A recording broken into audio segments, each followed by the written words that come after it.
Shalom shalom turabaramukije amahoro y'Imana abane namwe hari neza na neza kugenekerezo rya 2025 ukwezi kw'icenda umwaka w'2021 aho ku kibuga c'indege citiriwe Ndadaye Melchior hakigwa abajenero babiri bari bavuye hanze y'igihugu.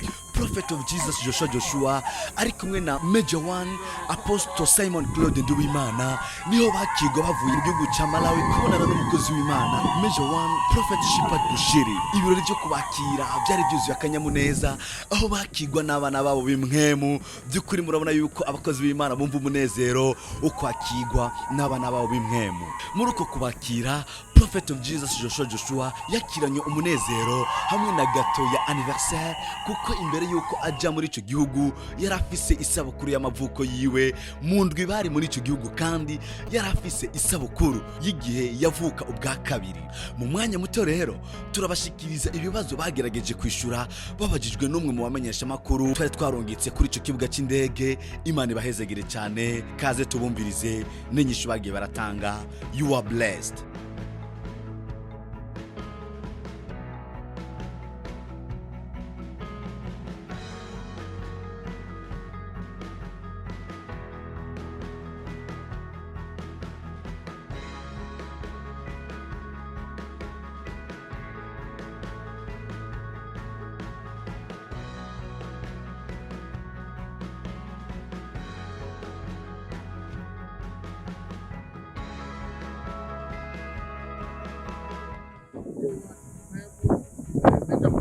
Babonyemo ubuntu budasanzwe aho amahanga yose akoranizwa hamwe kubera ubuntu Imana yamushizeho kugira yuko ayo mahinduka yoza mu gihugu cyacu. Icyo ni ikintu cya mbere.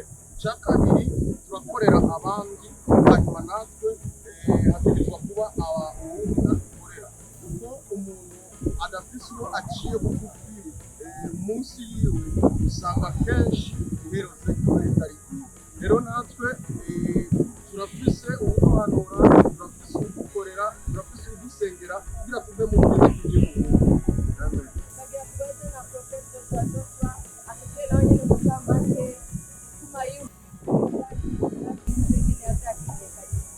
Murakoze cyane, Imana iragaragaza kugwa reka twumvire ikiza kiretse ubutwononekaye. Major Prophet Shipad Bushiri uretse muri Afurika ku isi yose ariko arempaka agakora ibintu bikomeye, uretse ko ari ibintu bikomeye gusa mu bwami bw'Imana, ariko n'ikindi gicapo cemeza ko Afurika ishoboye kugenderwa n'abantu baje kurabira umwana muri Afurika yacu. Yari South Africa muri Asia, ari Malawi n'uko nziza. Muri Malawi utangara usanga abantu baturuka mu mpande zose z'igihugu. Iyo rero warahamagawe n'Imana kugeza kugira aho wigira, kugeza ku ukibona ukavuga ngo nanjye nabikora. Ko iyo twari kuba twarakiriye agakiza tugasanga na muntu n'umwe kuri Imana ashoboye gukora ibitangaza, gutinya gukora ibitangaza. Iyo twari kuba twarakiriye Kristo tugasanga Kristo na muntu n'umwe afite ibyo gukoza Imana yagura indege, twari gutinya kuba mu ndege. Ariko Major Prophet ni umuntu ari kuve akamfusa yuko ibikorwa by'Imana muri we ari binini byagutse yemerwa n'isi yose. Umuntu yemeje isi yuko Imana ishoboye kwezagira umuntu ikamuduza, ariko kandi umuntu yemeje isi yuko umuntu mu gihugu ciwe ashoboye gutuma abantu baturuka kure bakaza guhura n'ubuntu bw'Imana. Iyo ni kote y'abantu bose, ariko kuri twebwe ari ukuja kwakira ubuzima. Ndibuka ko nabwiye Apostle biraha utamani too much. Urazi igihe dusengeye abantu bakaguruka gutya biraryoshe, ariko biraryoshe igihe badusengeye natwe tukaguruka gutya. Muri Sabaoth Church turi umunezero wo kwakira umuvyeyi n'uwundi muvyeyi, ariko kandi twashaka kubabaza akabazo canke utundi tubazo twaba tukubakiye. Turanezerewe cyane, tumva ari ivyishimo, turabona abantu benshi mu ma eglise abiri baje kwakira abavyeyi. Hari akabazo turashaka kubaza nk'umuvyeyi wacu Prophet of Jesus Joshua, twashaka kubabaza ati none iyo mwari muri byari vyifashe gute? Ikibazo kiraryoshe, ivyo twari turimo twari mu mwanya mwiza wo twagukirwa, umwanya mwiza wo kwakira, umwanya mwiza kandi wo gutega ugutwi no kumviriza, umwanya mwiza wo kubona. Ibisanzwe ibintu byari bimeze neza ku buryo tutangura kuvuga ngani tworeza. Hari ibintu byinshi byabaye, hari ibyabaye kuri live, ibyo abantu babonye ku mafoto, hari ibintu abantu babonye peut-être muri live ya Prophet, ariko kandi hari ibindi byabaye mu makoridoro ko aho hantu twahuriyeho n'abandi bakozi Imana benshi abavuye muri Tanzania abavuye Cameroon twahuye turi benshi wari umwanya mwiza wo gupartage experience ni gicapo nyaco cerekana yuko koko Yesu Kristo afise ihanga kandi iryo hanga riko gikusanya kugira ngo ushobore gukora ibikorwa. Wow, muri bake rero murumva yuko abana babo twebwe tuhiriwe kandi turyohe bagiye kwakira byinshi. Hama Prophet of Jesus turafise agafoto twabonye mufukamye bariko babasiga amavuta mwe muba mwazifashemo gute kuko twebwe nka twebwe twari tuzi yuko ari mwebwe mwodusiga ariko tukaba twabonye ko barabasiga byari bifashe gute byari bimeze gute? Biraryoshe cyane Imana iragaheza gigwa nisimwe mabaye urutonde kandi by'ukuri imbere y'uko umuntu aseruka ari gihe babisaba yuko aba yandi mavuta amwemera cyangwa amwemeza cyangwa yashigikira gupfukama rero imbere ya Major Prophet cyane cyane tuzi icari mu bwoko bw'ubwami bw'Imana tuzi icari misi impemu tuzi icari ubukogo bw'Imana amaze kugera karakajyo Imana iduhaye ko kwakira amavuta ku mugaragaro ariko apana ya n'importe qui ya Major Prophet Shepherd. Wow, murumva rero ko rya jambo nyene yamatubwira guca bugufi no kwezwa no kwihangana abikurikiza. Turabona undi muvyeyi bari kumwe nawene twashaka agire akajamba dushikiriza namwe mwavyifashemo gute byari bimeze gute mwavyakiriye gute? Ego ico novuga amavuta uciye bugufi munsi niyo mavuta uhinduka. Rero ico tuzi nuko Major Prophet Shepherd Bushire ariko arimpacta isi.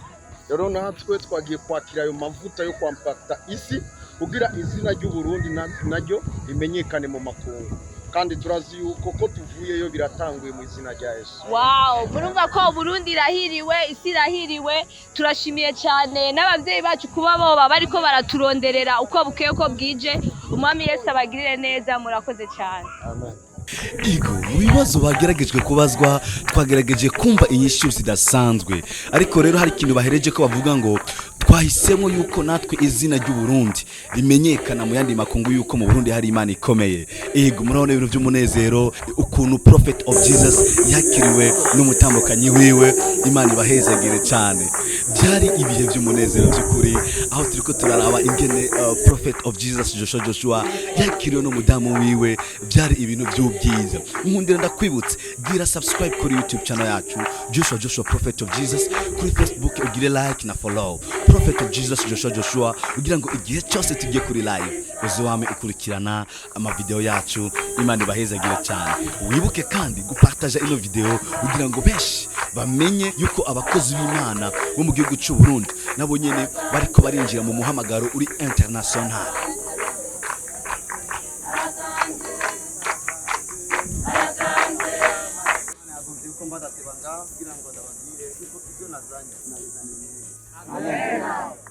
Kujya kugeza aho turengera.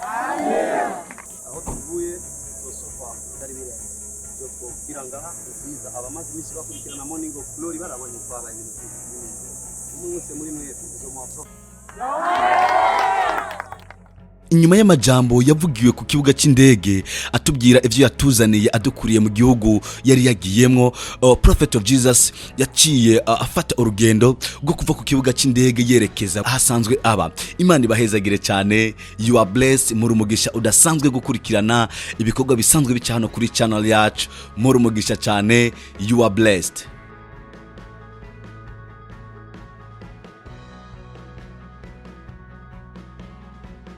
In the name of Jesus, I decree and declare that the grace of God is too much. As I put my faith in this house, Lord, I decree and declare that this house is mine. I abide in Jesus' mighty name.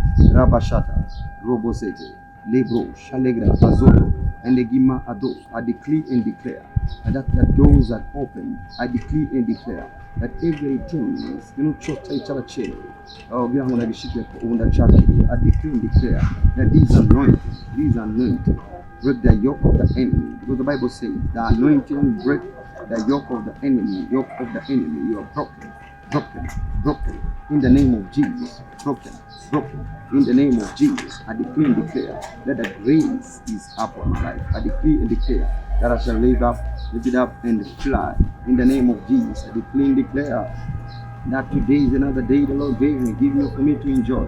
I decree and declare that a fire, favor, power is upon my life. I decree and declare that today is another day for me to enjoy.